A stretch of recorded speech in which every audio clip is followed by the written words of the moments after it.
Olá, pessoal! Sejam muito bem-vindos e bem-vindas ao nosso bate-papo diário sobre tecnologia. É isso mesmo. E hoje vamos mergulhar nas notícias mais quentes do dia, direto dos sites TechCrunch e Gizmodo de 1/10 de 2025. Temos muita coisa boa para falar, viu? Com certeza! E já para começar, vamos juntar duas notícias que falam sobre a mesma coisa: a forma como as redes sociais e a IA estão coletando e usando nossos dados. A primeira delas, lá do TechCrunch, traz o chefe do Instagram, Adam Mosseri, afirmando que a empresa não usa o microfone para te ouvir. Ele tenta desmistificar aquela velha teoria da conspiração de que eles escutam tudo para direcionar anúncios. Pois é, a Meta bateu nessa tecla várias vezes, né, dizendo que não precisa gravar conversas porque o sistema de recomendação deles é tão bom que parece mágica. O Mosseri até citou que seria uma grave violação de privacidade. O que, convenhamos, não é exatamente o ponto forte da Meta historicamente. Mas o que chama atenção é que justamente agora eles anunciaram que vão usar dados das interações com seus produtos de IA para direcionar anúncios, e isso em dezembro. Exato. Ou seja, se antes eles diziam que não precisavam do microfone para ter recomendações assustadoramente precisas, agora com a IA, isso deve ficar ainda mais potente. Ele tenta justificar que o sistema funciona com base em anunciantes que compartilham informações sobre quem visitou seus sites e também com base no que pessoas com interesses semelhantes gostam. Mas a grande novidade é essa integração dos dados de conversas com chatbots de IA, que podem ser ainda mais pessoais e reveladoras. E ainda tem a questão da coincidência e da psicologia humana, como ele menciona. Mas a verdade é que o nosso comportamento online é cada vez mais rastreado. Sem dúvida. E essa notícia se conecta com outra, lá do Gizmodo, que fala sobre o aplicativo Neon, o segundo mais popular na Apple App Store, que está pagando usuários para gravar chamadas telefônicas e vendendo esses dados para empresas de IA. Isso é um prato cheio para empresas como a Meta e outras que estão investindo pesado em IA. Eles pagam para a gente entrega nossos dados e eles usam para deixar os algoritmos mais espertos, que por sua vez nos mostram anúncios mais certeiros, criando um ciclo vicioso. É um pouco assustador pensar no volume de dados que está sendo gerado e processado sem que a gente sequer perceba. E falando em IA, o Gizmodo trouxe uma notícia sobre o Spotify que vai rotular músicas de IA e filtrar spam. Isso é algo que a gente já vinha esperando, né? Com a explosão de conteúdo gerado por IA, a necessidade de organização e de separar o joio do trigo se torna cada vez mais urgente. Imagina ter um monte de música fake no seu playlist preferido. Pois é, e não é só música. Temos também a OpenAI lançando o Sora, um aplicativo de feed parecido com o TikTok, cheio de vídeos gerados por IA, e muitos deles com deepfakes do próprio Sam Altman. O que me chama a atenção aqui é a divisão dentro da própria OpenAI. Vários pesquisadores estão se manifestando, alguns preocupados com o lançamento de um produto de consumo tão proeminente, outros defendendo que isso ajuda a financiar a pesquisa em IA para benefício da humanidade. E o próprio Sam Altman tenta justificar, né? Diz que o objetivo principal é levantar capital para construir IA que possa fazer ciência e alcançar a AGI. Mas que também é bom mostrar tecnologias novas, fazer as pessoas sorrirem e ganhar dinheiro no caminho. Mas a questão que fica é, em que ponto o negócio de consumo da OpenAI ultrapassa sua missão sem fins lucrativos? A gente vê que o Sora está sendo lançado com uma preocupação declarada com o doom scrolling e o vício, mas o próprio texto menciona que a OpenAI já teve problemas com a subserviência do ChatGPT e que os incentivos de rodar um feed podem levar ao vício de qualquer forma. Exatamente, e aí entra a questão do deepfake. A OpenAI permite que os usuários criem seus próprios cameos com seus dados biométricos, e o Sam Altman liberou o dele para todos. Isso gerou uma enxurrada de vídeos dele em situações bizarras, alguns até questionando a ética do próprio aplicativo. O que é preocupante é que essas ferramentas de deepfake estão ficando cada vez mais acessíveis e realistas. A notícia menciona que o Sora é mais flexível com figuras históricas mortas, o que abre um precedente perigoso para a desinformação política. E pensando nesse aspecto da IA e da criatividade, o TechCrunch traz uma sessão especial no Disrupt 2025 com o tema Máquinas Criativas e onde a IA encontra a imaginação.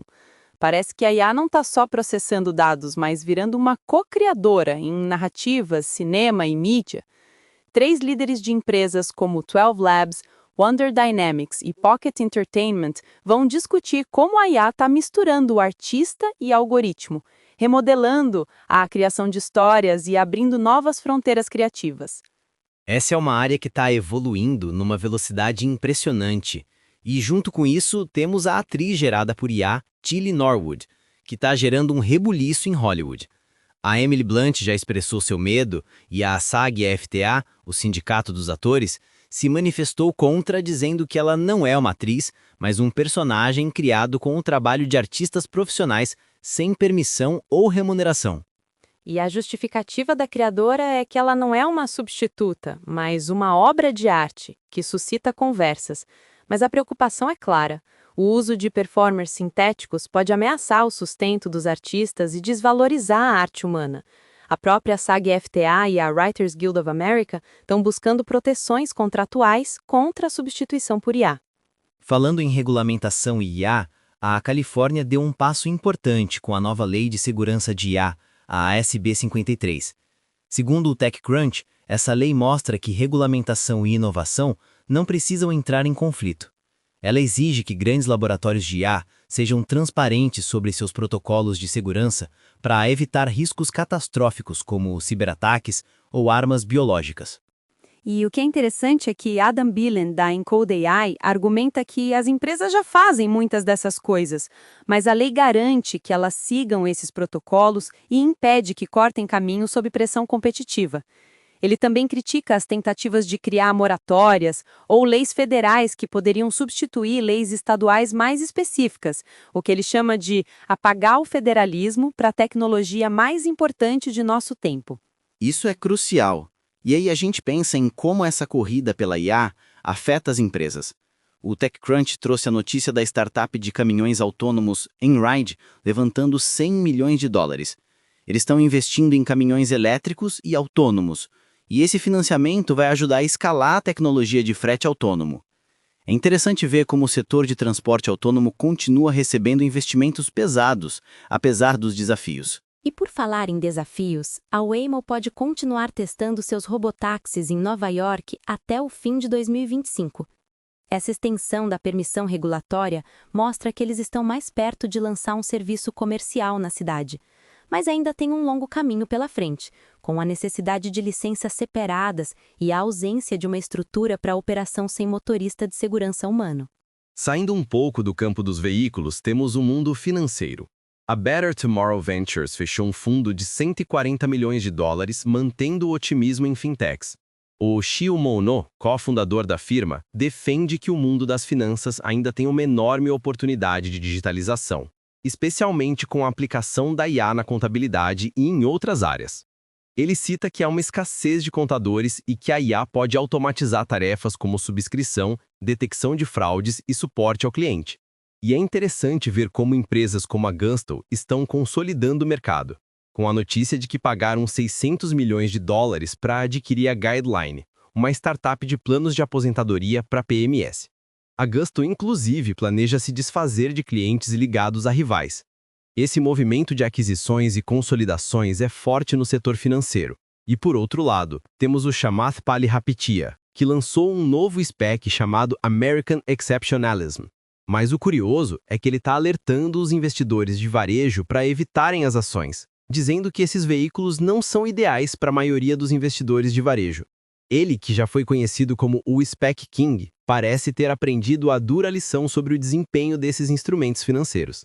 E indo para um tema mais voltado para empreendedorismo, o TechCrunch Disrupt 2025 vai ter uma sessão sobre planejamento de saída, com a participação de VCs renomados.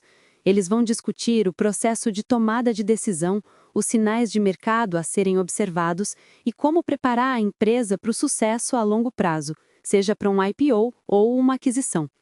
É um lembrete de que o planejamento de saída não é mais opcional. E falando em saúde e tecnologia, a Prickly Pear Health vai apresentar no TechCrunch Disrupt 2025 como está ajudando na saúde cerebral das mulheres. A fundadora, Ayman Clark, percebeu que a maioria das soluções existentes não considera a biologia feminina, especialmente em relação às mudanças hormonais que afetam a saúde do cérebro. O produto dela usa IA para analisar linguagem e contexto, integrando dados de rastreadores para oferecer insights personalizados. Essa é uma iniciativa super importante, né? E toca num ponto que a gente vê em outras notícias. A IA está sendo aplicada em áreas cada vez mais diversas. A gente tem a EasyWell, uma startup de planejamento para o fim da vida cofundada pelo Russell Westbrook, que usa IA para ajudar famílias a navegar pelos aspectos administrativos e burocráticos após uma morte. Eles têm um agente de IA que oferece suporte 24 horas por dia, 7 dias por semana. E para fechar o nosso bloco de notícias sobre sci-fi, temos o DataSurf, que é descrito como uma mistura de navegador de IA com algo como o Notebook LM do Google. Lançado em beta, ele permite criar cadernos sobre diversos tópicos, resumir páginas da web, PDFs e vídeos do YouTube, e até gerar código. A ideia é ser uma ferramenta poderosa para gerenciamento de conhecimento, especialmente para estudantes e pesquisadores.